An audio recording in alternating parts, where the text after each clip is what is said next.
नमस्कार विद्यार्थी मित्रांनो, आजचा जो आपला डाएट आहे तो बघा. आजच्या डाएट मध्ये काय काय आहे तर सगळ्यात पहिले बीटला पूर्ण मिक्सर मधून ग्रेव्ही करून घेतलेली आहे, कारण की बीट असं नुसतं खायला कंटाळा येतो.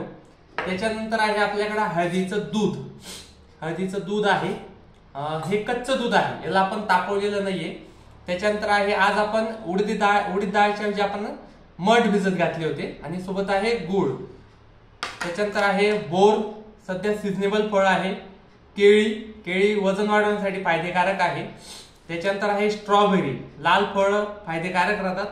ऍपल आपले नेहमीच राहतं. आपण अंड जे आहे, एग्स जे त्याला मोकळं करून ठेवलं, याच्यातला येलो बल्क आपण काढून टाकलाय. तो याकरता की ज्या लोकांना उष्णतेचा त्रास असेल त्यांनी तो येलो बल्क नाही खाल्ला तरी चालतं आहे. तर या ठिकाणी ज्यांना उष्णतेचा त्रास नाही त्यांनी बिंदास संपूर्ण अंड खाल्लं तरी चालतंय, परंतु ज्यांना उष्णतेचा त्रास असेल तर त्यांनी तो येलो बल्क काय करायचा, काढून टाकायचा आहे. तर अशा पद्धतीने आपला रोजचा डाएट असतो. दोघे टाइम जेवण एकदम भरभरून करायचं आहे. शक्यतो जेवणामध्ये दोघे टाइम भाजी पोळी आणि पालेभाज्या ज्या आहेत त्या जास्त ठेवण्याचा प्रयत्न करायचा.